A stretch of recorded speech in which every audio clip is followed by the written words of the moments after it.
reunidos em nome do Senhor, exaltando a Ele, entregando os nossos corações diante dele, reunidos nos lembrando o quanto o Senhor tem feito grandes coisas e, por mais que às vezes nossa alma egoísta tente ignorar os grandes feitos, então o Espírito de Deus ele nos mostra, nos lembra o quanto ele tem sido bom e nos dá esperança para o porvir, amém? Porque sabemos que ele continuará zelando e cuidando de cada um, porque ele é fiel às suas promessas, porque ele é fiel à sua palavra, amém? Amém, gente? Nossa esperança hoje, vamos fazer menção do texto bíblico lá no livro de Romanos. Foi o tema de uma mensagem um dia desses, este texto. Romanos capítulo 8, carta que Paulo escreve à igreja de Roma. No capítulo 8,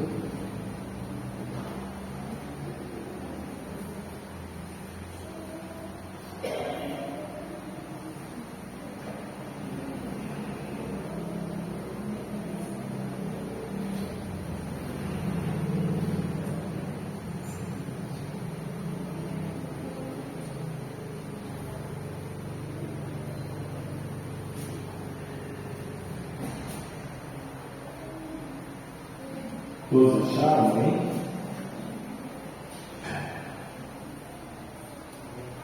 Romanos capítulo 8, Paulo escrevendo, ele diz o seguinte: portanto, agora já não há condenação para os que estão em Cristo Jesus, porque por meio de Cristo Jesus a lei do Espírito de vida me libertou da lei do pecado e da morte.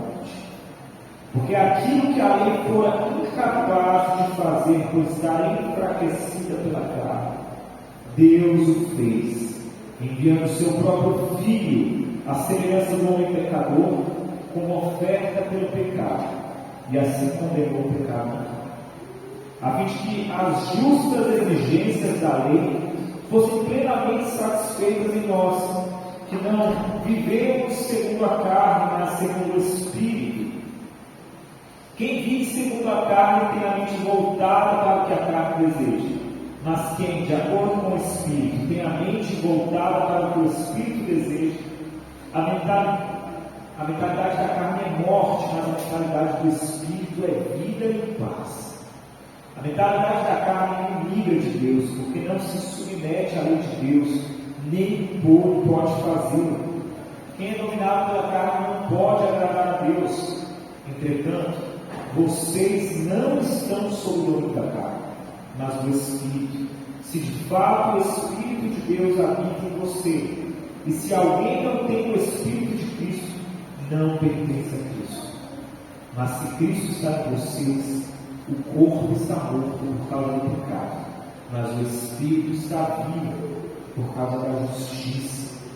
E se o Espírito daquele que ressuscitou Jesus entre os mortos habita em vocês, aquele que ressuscitou a Cristo dentre os mortos também dará vida a seus corpos por meio do seu Espírito que habita em vocês. Amém? Feche seus olhos. Senhor Jesus, Paulo está escrevendo aqui acerca da promessa do Senhor Jesus, de que nós estaríamos sendo refeitos à semelhança do Senhor, no momento em que a nossa carne morre e que a expectativa desta vida acaba com a morte da carne, que de uma forma ou de outra morrerá, seja pela morte realmente física, ou seja pelo arrependimento. De qualquer forma, a tua carne morrerá, mas há uma promessa selada. A promessa que venceu a morte na cruz é a mesma promessa que Jesus estendeu para todos aqueles que creem nele. E essa esperança está viva, pulsante no coração daquele que busca, que crê, que invoca a Deus. Meu irmão, essa oração, lembre-se disso. a tua carne comerá de todas as coisas. O juízo sobre a tua carne virá de qualquer forma. Mas o meu coração quer que você viva já neste momento a ressurreição de Cristo, uma vez que você decida mortificar a sua carne agora, neste momento, neste dia. É isso que o Senhor tem para você e para mim. Vida nova para aqueles que se permitem morrer hoje. Feche seus olhos. Senhor Jesus, conhece os nossos corações e sabes o que nós precisamos ainda mortificar, porque muitas das vezes ainda temos sido escravos de vontades que imperam sobre nós, escravos de vontades e de ímpetos que muitas das vezes têm domínio sobre a gente. E eu sei, Senhor, que o problema não está muitas das vezes na vontade, mas está em ser escravo das vontades, das paixões, dos impulsos, que só conduzem à perdição, à morte, à destruição, à desilusão, à frustração, que só conduzem, Senhor, à frieza, ao desespero e à falta de expectativa. Senhor, eu sei que Tu tens chamado a igreja para ser reinante sobre todas as coisas. E para que essa igreja reine contigo, em primeiro lugar, essa igreja precisa reinar sobre si mesma. Essa igreja precisa reinar sobre os seus ímpetos. Essa igreja precisa reinar, Senhor, sobre os seus impulsos, sobre os seus vícios, sobre as suas amarras. Porque, Senhor, quão terrível é o Senhor chamado ego. Quão implacável é o Senhor chamado ego, o nosso ego. Buscamos nos libertar de todas as correntes do mundo. Não aceitamos ser dominados por nada, mas estamos totalmente submetidos à vontade do nosso ego, ao nosso Deus. Mas uma igreja que foi chamada para reinar, ela não pode reinar sobre a terra se ela não reinar primeiro sobre o seu próprio ventre, se ela não reinar primeiro sobre os seus ímpetos, se ela não souber dizer não para a sua vontade, se ela não souber dizer não para a sua natureza. Senhor, não é porque nós precisamos disso para ser salvos, porque não é pelas obras que nós somos salvos. Não é por medo, Senhor, que nós queremos reinar sobre a carne. Não é por medo, mas é por vontade de ser parecido contigo, Senhor. É por vontade de querer expressar a tua aparência às nações.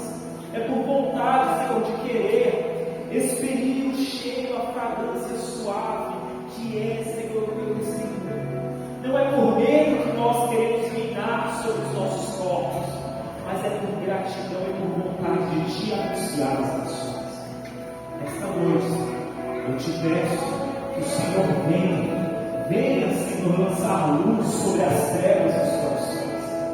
E onde há um espaço em que alguém ainda é dominado, é escravo, não por medo, não por temor, Senhor, mas por amor, eu te peço, faça resplandecer a tua luz e faça com que essa pessoa reine, Senhor, reine sobre o seu coração contigo, que o teu trono seja estabelecido nos nossos corações, e ao teu trono ser estabelecido em nossos corações, que nós venhamos aceitar totalmente, aceitar ao teu lado este trono que reina sobre nós, que reina em nós, Senhor. Que nós aceitemos o convite de assentarmos ao teu lado no trono que reina na consciência e no coração de cada um. Porque foi para a liberdade que o Senhor nos libertou. E nós não devemos nos permanecermos escravos sob jugo de escravidão, seja ela da religião, seja ela das obras da lei, seja ela das obras da nossa vontade. Esta noite, abençoe a cada um e sopra o teu Espírito. com poder e autoridade, em nome de Jesus. Amém. Se assente neste instante. Eu gostaria só de trazer um pouco dessa reflexão, dessa oração que nós fizemos. Dessa oração que nós fizemos. Porque, de fato, a igreja ela só reinará no momento em que ela reinar sobre si mesma. O Senhor, Ele não pula etapas porque não dá para pular etapas. Você precisa, para dominar, você precisa ser dominado pelo Espírito da Verdade. Para anunciar, você precisa antes ser anunciado e receber esse anúncio no seu coração. Eu olho para a igreja e vejo uma igreja muito preocupada em manifestar a verdade para fora, o que é bom, mas sem se ocupar em permitir que essa verdade se manifeste na dentro. É uma igreja que não entendeu que não dá para falar com a verdade para fora se a verdade não reinar dentro do seu coração. Não dá para falar da vida do Senhor e testemunhar dessa vida se de fato essa vida já não foi semeada e ressurreta em nós por intermédio da mortificação do nosso ser. É evidente que aqui ninguém está querendo que alguém seja perfeito para anunciar o Evangelho. Não necessita de perfeição, mas necessita de sinceridade, de caminhar sincero, aquele que já foi ressurreto com o Senhor, e que evidentemente que terá a completude das boas obras do Senhor na sua vida com o tempo, amém? Com o tempo o Senhor completará e aperfeiçoará na sua vida todas as coisas, mas a consciência da mortificação, a consciência do deixar de se doar, a consciência de não lutar mais pelos seus interesses, a consciência de não mais ser um defensor das suas razões, ela precisa existir, ela precisa estar viva em você, e ela só está viva em você se antes as suas razões já morreram, a tua vontade já morreu, o teu sentimento de zelo pela sua aparência, zelo pela sua imagem, zelo pelo seu nome, o seu ímpeto egoísta, se ele já tiver morrido também. A nova vida do Senhor nasce nos corações que se cansaram de lutar por suas próprias razões, cansaram de justificar o injustificável. Porque a vida do homem que não conhece a Deus, preste atenção nisso, a vida do homem que não conhece a Deus é uma eterna tentativa de justificar, de desculpar aquilo que não pode ser desculpado, de justificar aquilo que não pode ser justificado. E ele inventa pretextos, e ele arruma formas, e ele veste roupas, e ele assume personagens, mas tudo que ele está fazendo na verdade, meus irmãos, é tentar justificar a vida que não pode ser justificada, é tentar dar razão para algo que não tem razão. Aquele que está no Senhor, ele desistiu de tentar dar razão para si mesmo, e ele permitiu que o Senhor exerça a sua razão sobre ele. Note que Paulo, ele fala bem aqui que as exigências da lei, lá no versículo 4, elas são justas, são extremamente justas. Elas precisam ser plenamente satisfeitas. Elas precisam ser plenamente satisfeitas. A verdade é que, por mais que a lei ela seja implacável, mas ela continua sendo justa. A lei que o Senhor Jesus trouxe a consciência dela de que não é no exterior que se cumpre, mas é primeiramente no interior. Essa lei que ela está escrita no coração, ela está, marcada no coração e na consciência, e não numa tábua externa. essa lei que acusa e que faz com que o homem sem Deus, ele ou se entorpeça, se anestesie, para não sentir a cobrança do descumprimento dessa lei,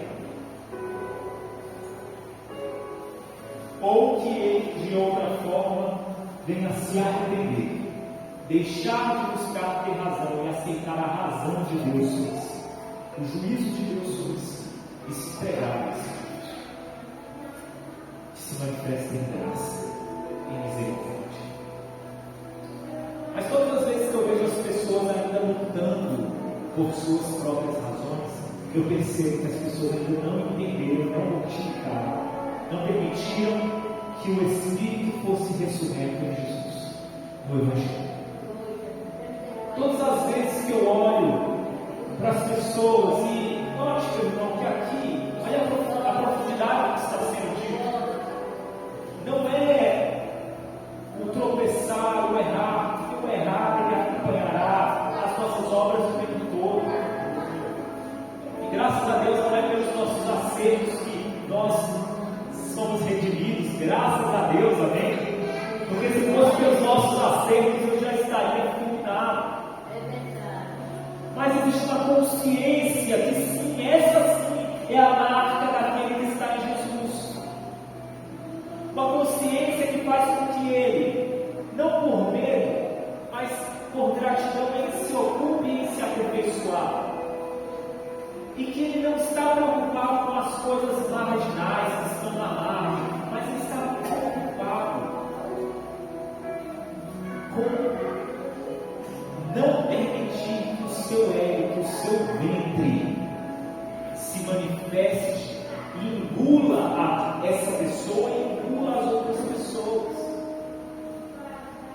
Quando eu olho para as relações, para o modo como as pessoas se relacionam, eu consigo, graças a Deus, Deus tem me dado graça para observar sinais, indícios muito fortes de que aquela pessoa não nasceu de novo.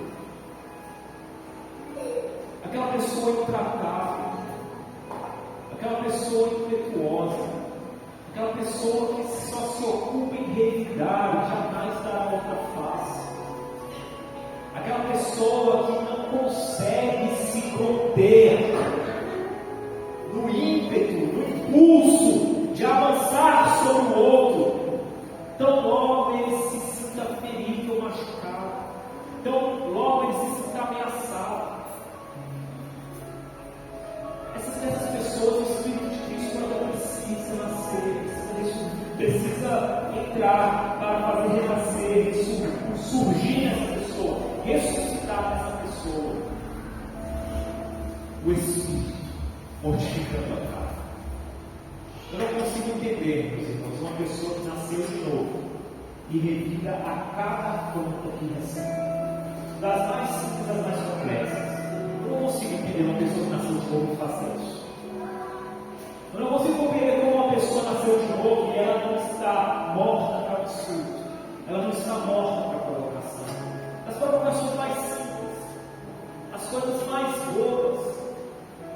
E hoje eu olho para a humanidade e eu vejo uma humanidade extremamente mórbida para defender o bem. Mas quando você mexe, toca na ferida dessas pessoas, elas viram leões, você conhece uma pessoa morta. Sabe, você fala, precisa fazer isso, tem que ter responsabilidade para isso, a pessoa não, precisa resolver essa situação, a pessoa está morta. Não, precisa defender esses bons valores, esse senso de justiça, a pessoa está morta. Agora, toca no calcanhar dela para você ver se o leão não acorda.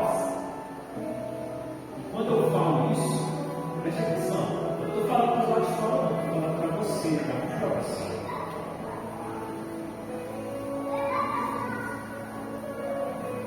As relações familiares, elas são interessantes porque os familiares, eles sabem, é interessante isso. Porque o familiar, eu te conhecer, ele sabe exatamente quais são os pontos que precisam tocar em você para fazer esse leão rugir, esse leão rugir. E a nossa medida com as pessoas próximas é uma boa medida de quem nós somos, porque diante delas não há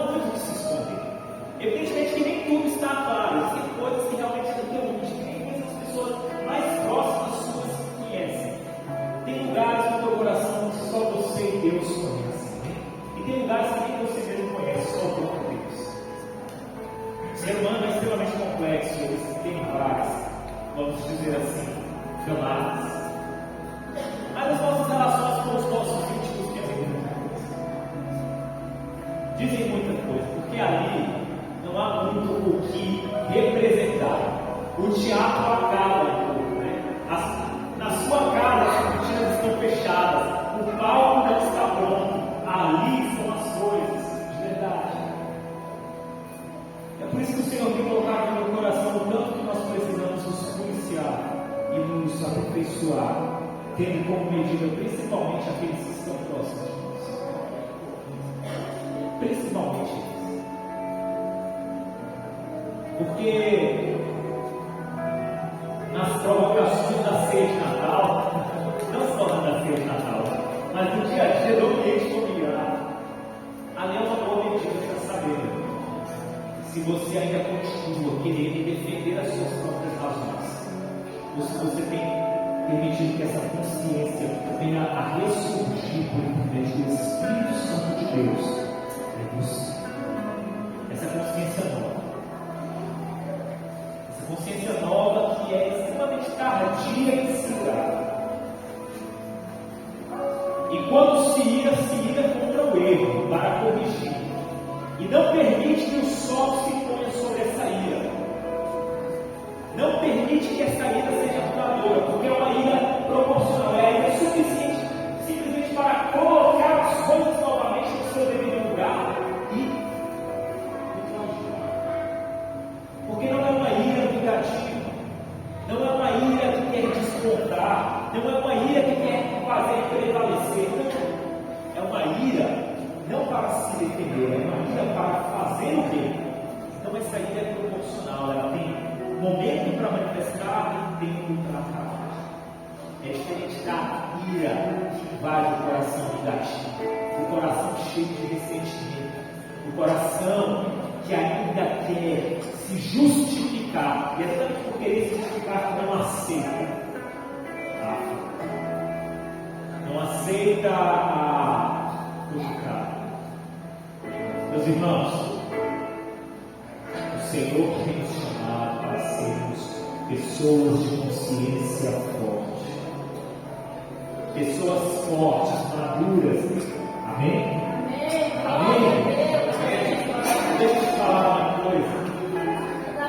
Se você fizer isso, se você começar a tentar caminhar assim, o caminho de liberdade vai se abrir diante de você. Porque é uma liberdade que já vai nascer de dentro. É uma liberdade que se impõe, inclusive, contra a sua vontade, porque é a verdadeira liberdade. Você sabe qual é a verdadeira liberdade? A verdadeira liberdade é quando você consegue dizer não para si. É quando você tem liberdade suficiente para se domar, para não ser escravo do seu ímpeto, da sua vontade, da sua raiva, do seu ressentimento. Essa é a verdadeira liberdade. Se você é escravo dessas coisas, você não é livre. É só quando você chega no teu leão interior e fala: se aquieta, senta, aqui você não tem vez, porque aqui quem reina é o Senhor Jesus e eu reino ao lado.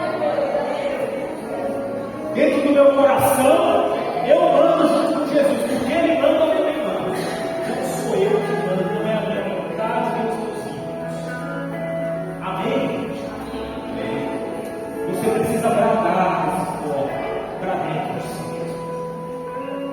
Eu tenho certeza que se nós buscarmos proceder assim, cada vez mais, as magnitudes, as maravilhosas, grandes obras do Senhor se manifestarão por intermédio da gente, na simplicidade, mas na correção. Amém, gente? Amém? Essa é a minha oração esta noite. Que o Senhor Jesus abençoe a hoje. Continuamos conduzindo a sua vida. Irmãos, eu gostaria de dar a oportunidade para alguns. Tem alguém que gostaria de dar uma salvação, falar do amor de Deus?